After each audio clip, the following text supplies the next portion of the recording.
Hello children, you are welcome to the digital classes of Christ Church Convent Higher Secondary School, Gadawara. I am Amit Toshniwal, your economics teacher. This video is for class 11th, subject is economics, chapter number 4, presentation of data, part 1. In this module, you shall study the meaning of presentation, methods of presentation, and two methods, textual presentation and tabular presentation method. So let us start with the meaning of presentation of data. Any data which are collected, they can become useful only and only when they are arranged orderly, they are classified, tabulated, and made understandable and attractive. Okay, so raw data have to pass through all these stages.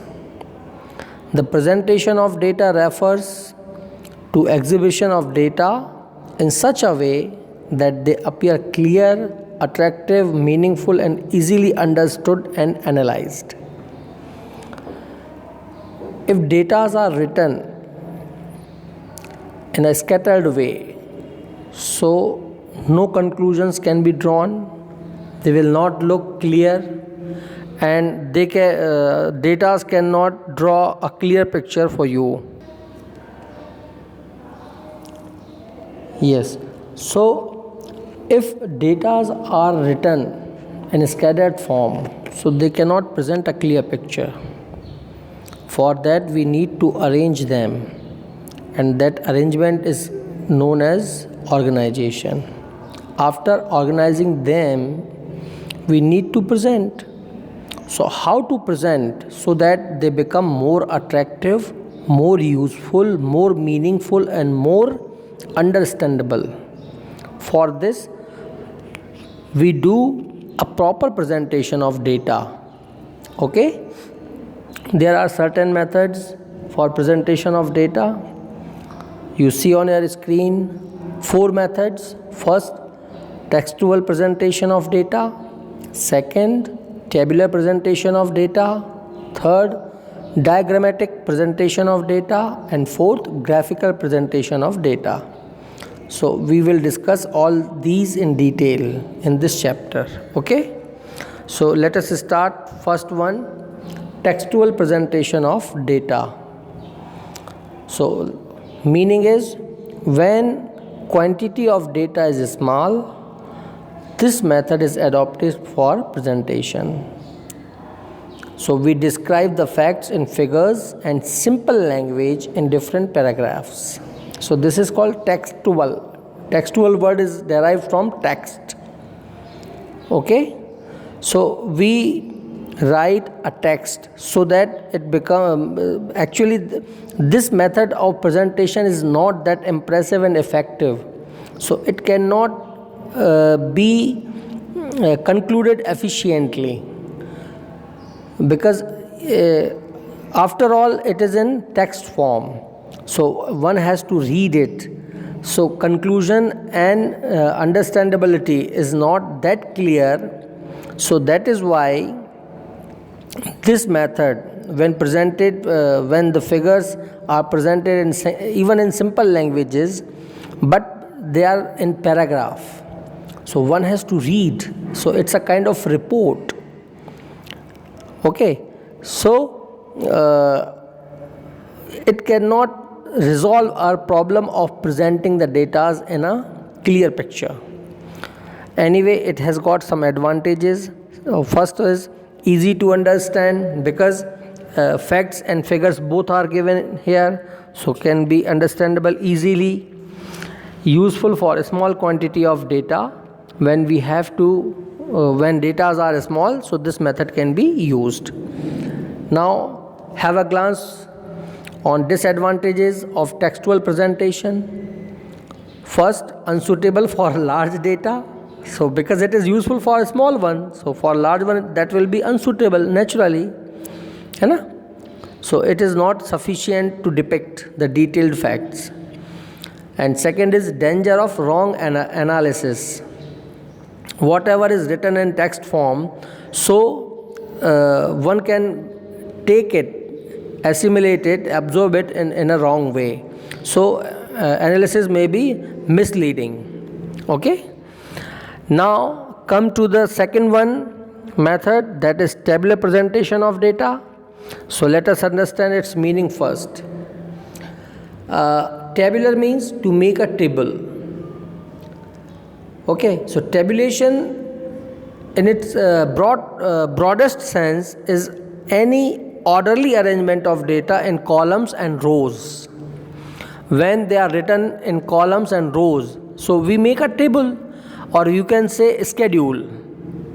Okay, so a statistical table is the logical listing of related quantitative data in vertical columns and horizontal rows of numbers with sufficient explanatory and qualifying words, phrases, statement in the form of titles, headings and notes to make it clear, efficient, effective, meaningful and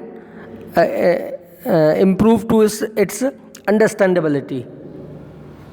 Okay, so tabular form means schedule form.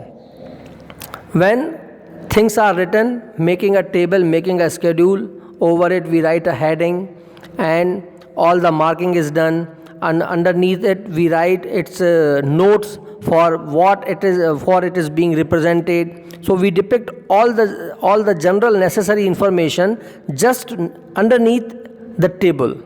Okay, now you come to difference between classification and tabulation. So these two are different things. Classification means to make a heap of data and in different groups, and tabulation means data of homogeneous type, of the same type, of the same nature, and they are written by in a tabular form. This is the first base actually. Now you see the difference is given. So classification is not based on tabulation because it is based on raw data, whereas tabulation is based on classification because work of tabulation comes after classification. Until and unless the groups are made, we cannot start the work of tabulation. Okay. Second thing, the data is classification are divided in different classes according to their similarities and dissimilarities. But here in tabulation, they are not divided in similarities and dissimilarities. This work already has been completed in the process of classification or organizing of data. But here we write the data of the same nature in tabular form, making columns and rows. Okay. Third point is classification is a method of statistical analysis. So, and tabulation, this is statistical analysis and this is classified data when they are processed. Fourth, the data are divided into classes and subclasses. In classification and in tabulation, we divide them into headings and subheadings. Fifth is classification, percentage ratio etc. are not shown, but here percentage ratio etc. are shown because we write the notes therefore. Okay. Now objective of tabulation. So objectives, you have a glance on your screen. First, what are the objectives? First is orderly and systematic presentation. So they are written in order and systematically by making a table. Second, helpful and graphical and diagrammatical presentation. When data are arranged and after arranging them they are written in a tabular form, then their graphical representation or diagrammatical representation becomes easy. Then third is analysis of statistical data. In the process of classification, we form the groups in a statistical form, but here we found their group in analyzing form. तो उनको हम analyze करते हैं यहाँ पर. After analysis, two more work can be done, that is comparison and interpretation. So these two can be done just after that, and without which to draw out the conclusions is not easy, not possible. Fourth is understanding the problem. Tabulation का क्या रहेगा, जो investigator है he can understand the problem easily. क्यों? क्योंकि जो datas हैं वो कैसे हो गए हैं, होमोजेनियस नेचर के, यानी कि सेम टाइप के, सेम काइंड के हो गए हैं, इसलिए it becomes easy. Fifth, interpretation that I already have told you, comparison can be done, and sixth, drawing conclusion. So this is the objective of tabulation. In later video we shall discuss advantage and importance and some other two methods. Thank you.